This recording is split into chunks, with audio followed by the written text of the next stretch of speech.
All right, Claire, so what we've got here is we've got a trad rack laid out. One of the first things that people tend to buy is a set of Wallnuts. So we've got them here. That's one set split into small and large on 2 different racking carabiners. It's nice to split them, it's easier to get on your harness. When we're placing them, what we're doing is we're looking to utilise this shape of the walnut. So if you use the largest one, can you see it's a sort of bit of a wedge shape? Oh yeah. So what we're looking for when we're trad climbing is you're looking for lines of weakness in the rock that you can place protection in. One of the lines of weakness you get are V-shaped cracks. So if you imagine we've got sort of a crack in the rock like that, and we're looking to place the walnut into it. So if my hand were the rock, we'd be looking to place the walnut in a bit like that. So if you pull down on the walnut, it just wedges further into the crack. Happy? Yeah. When these are placed in the rock, so when we've got them here, if you do weight your system, then as you're pulling down on the nut, not only does it wedge into the crack, it also has a slight camming action and twists, just because of the shape of the nut. Ideally, we place them this way into the rock, but it is possible, which is really nice for variety, to place them this way as well. Oh, yeah. And then with these pieces of gear, they're what we call, they're directional. So obviously if you're climbing up this way, you want to place it in a crack this way, because then when you weight your system, it pulls it in the right direction. So what we're looking for with a nut is a tapering crack in the rock that we can place it into and have pointing down in the direction of the ground. Cool. As well as a set of walnuts, people often like to supplement that with some other nuts. So what I've got here is 2 types. I really like these. So these are alloy offsets. And what these are really good in is slightly flared cracks. So if the crack is slightly flared, you'll be able to get an offset in where you wouldn't get a walnut in. Finally, with nuts, you've also got these ones here, which are called Halfnuts. And they are literally half the size. So if we have a look here at a normal walnut and then the green Halfnuts, you can see here that they're half the size. And you feel the Halfnuts are much, much lighter. Oh yeah. So some people really like them. As well as being lighter, they give you a bit more versatility when you're placing them. You can use them in slightly shallower cracks than a normal walnut. Nuts are what we call passive pieces of gear. But here we've got a bit more to add to our rack. So what we have here is we've got some cams. So if we have a look at a cam, what these are used for is rather than with a nut where we're looking for a tapering crack, when you get parallel cracks at even sides, we use cams a lot. When we're placing a cam, we're looking for a parallel-sided crack in the rock, and to place it, we pull the trigger bar down here, and it moves the 4 lobes at the top, so it's made it narrower. And the optimal place for a cam where it's at its strongest is when each of these 4 lobes is touching the rock in about the middle section. And what happens when we've then placed it, we can release the trigger bar and it'll hold it in place. So if you imagine you've placed it and it holds it in place like this.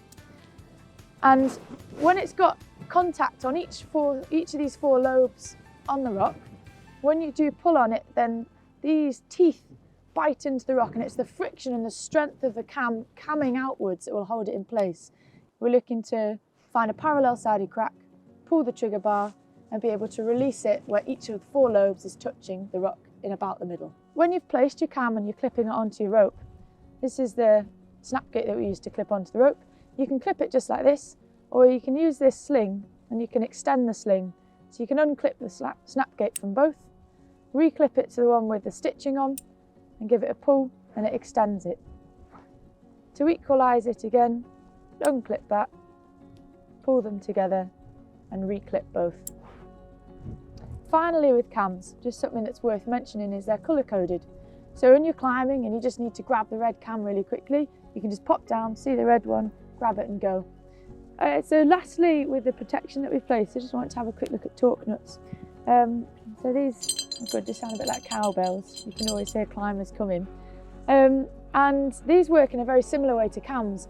So when you start off climbing, a lot of people, the first bits of gear they get are these bits. When we're placing a torque nut, you can place them in parallel cracks as well as a cam. But when we place them, what we're looking for is, can you see we've got these 4 sides and it's a slightly irregular shape. We're looking to get them in a crack that sits like this. The torque nut's in there. When you pull down on that sling, the torque nut wants to twist. So it wants to twist like that. And that can't happen in a rock crack. so it wedges in tighter. As well as that, with these torque nuts, they've also got extendable slings. So you can pull on one, give it a tug, it pulls through, and then you've got an extended one if that's quite a deep crack. Torque nuts are quite versatile as well as placing them in parallel-sided cracks. You can get them into a tapered crack as well. So when you place them this way round, then they're also narrower at the bottom than they are at the top. So you can use them essentially as a large wedge into a crack. Alright, so we've looked at the protection that we place when we're climbing. Once we've placed these bits of gear, we need to clip them to our rope. So apart from cams, which already have a carabiner on them, we need a quick draw for all of these pieces of gear. The trad climbing quick draws come in lots of different lengths. So here we've got 3 lengths. We've got 12 centimetres, 18 centimetres and 25 centimetres. And the reason we use the different lengths will become more obvious later in the week. As well as those, the last one we've got here is something that we call an alpine draw. And an alpine draw you can extend, so it's on a 60 centimetre sling. And when we use it, if you imagine I've clipped it to something here, if I need to extend my gear, I can unclip the 3, reclip one of them, and pull that through, and it extends it to longer. Okay? So these are really useful when we're out climbing, and the trouble is, you don't want to, as a second, you don't want to have that on your harness as long as it is. So what we can do is we can take the 2 carabiners here, pass the silver one through the orange, and then you reclip that to the sling of the orange one, so you can rack it on your harness more tidily at the end. We've got to the top of a route, we need to build a belay. So when we're building a belay in trad climbing, we use all of the same gear that we've used on lead, and we place a few pieces, and that is what we bring together to make our belay to keep us safe at the top. What we need is a few additional bits. I've got some locking carabiners here. So where we're going to be stood somewhere waiting our system and moving around a bit, we want to be able to clip these onto our gear and screw them up to keep ourselves safe. As well as locking carabiners, people tend to carry a selection of slings on their harness as well to use at belays. And this is for a variety of reasons, but it means we can build our anchors quite nicely.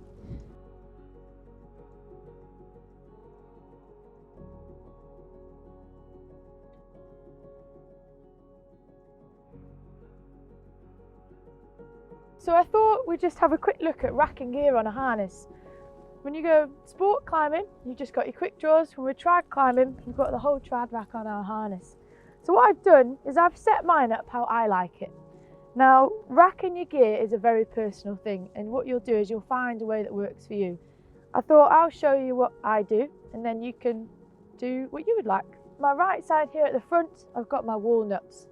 And that's so I can access them really easily when I'm leading, so I can place gear. Behind my Wallnuts, I've got half of my quick draws, and then the other half of my quick draws are at the front on this side. Now I put my cams and torque nuts further back on my harness, and that is just to do with the fact that they hang a bit lower, and if I put them at the front of my harness, they hit my knees. And I've got all of those in size order. So my smallest cam is at the front, and my largest cam is at the back. The torque nuts sit right at the back because mostly I use them in my belays. So all the gear that I use when I'm leading is further forward on my harness. At the back of my harness is where I've got my screw gates, my belay plate and my slings, because that's all stuff I normally don't need till I'm up at my belay, so I don't need to be able to access it quickly. Happy with that? Yeah, makes sense. Great. So as I said, it's personal, and you can have a go and see what works for you. What you'll do is over time develop a system that you like.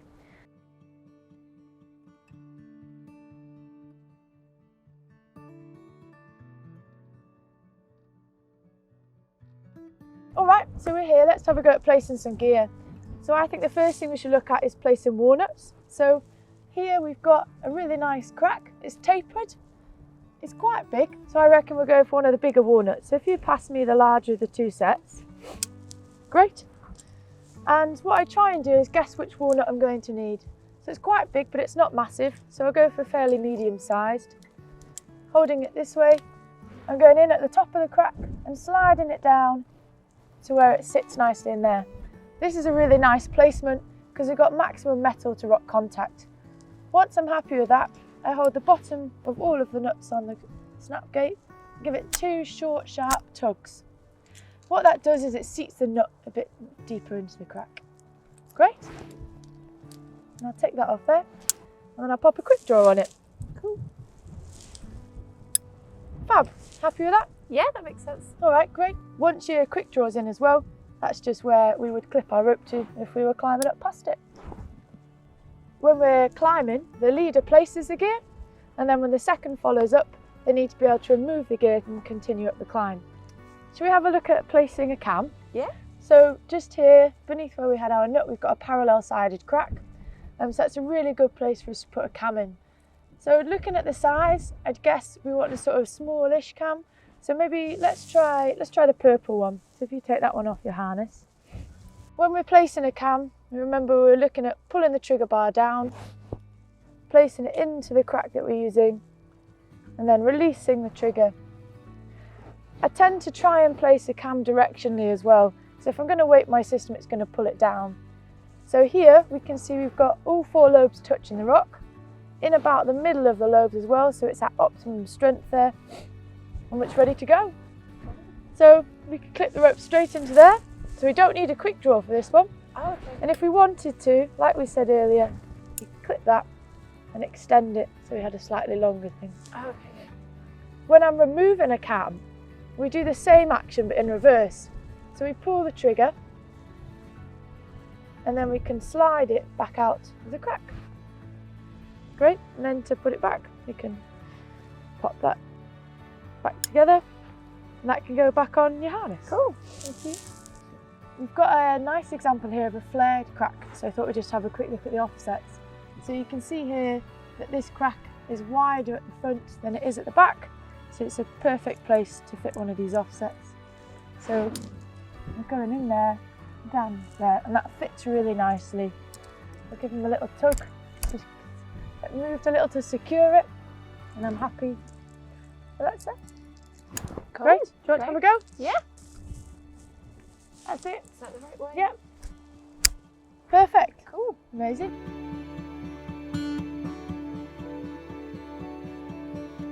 All right, so we've had a go at placing gear, and now for a lot of people, the next step in their trad climbing journey is to second lots of routes.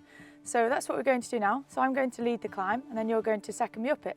And it'll give you a chance not only to have a look at my gear placements and remove them as you're climbing, but also just to see the whole picture of a trad climb and what happens at the top of a route as well. So just quickly before I do go, there's one thing that we didn't cover yesterday, and that was what to do if you get the nut stuck. So if you can't get it out with the other ways that we tried yesterday, then what we can do is we can use something called a nut key. So I just want to show you how to use this. So if I just pop that there a sec, and pop a nut in here. So we've got a nice crack for a nut. We'll get that in there. Lovely, I'll give that a few tugs. So that's seated in really nicely there. So say we've gone through the process of removing the nut already and it hasn't worked yet, then we go to the nut key. And we've got the top of the nut where this little divot here is. You put that on the nut, being careful to avoid the wire so you don't damage it.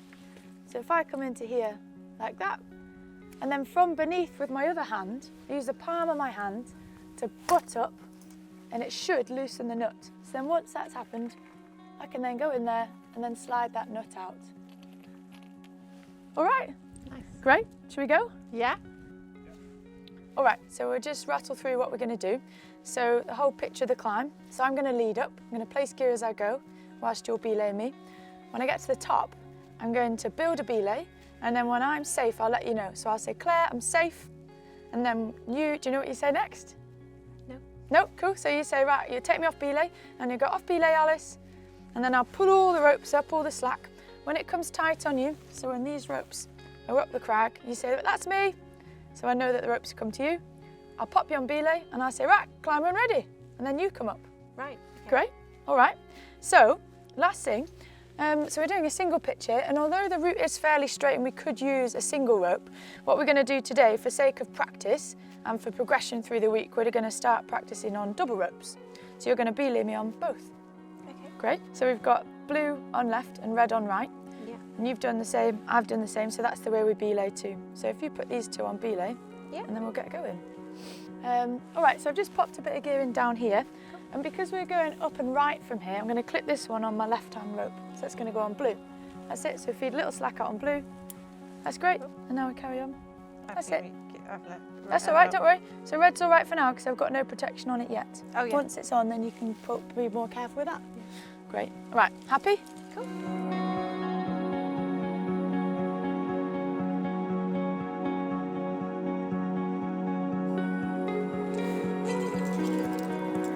All right.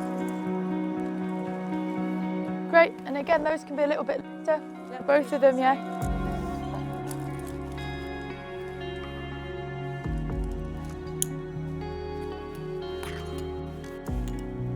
Blue.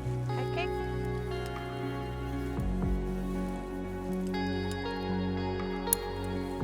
Claire? Yeah. So the top's just here, so I'll disappear out of view for a minute to build the belay. And I'll pop my head over the top to let you know I'm safe, and then you'll be able to see me from then on.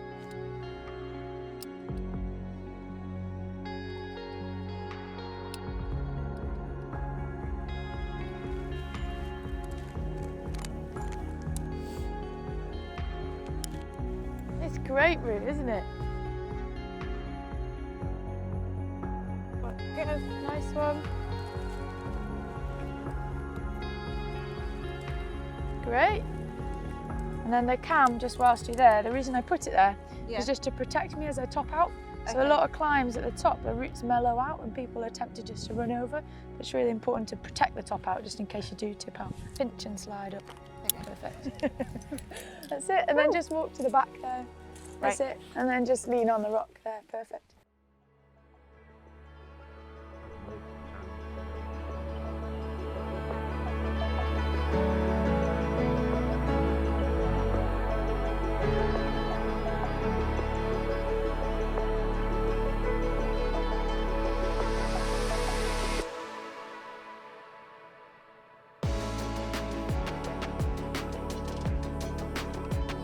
I can't believe you let that. That's insane.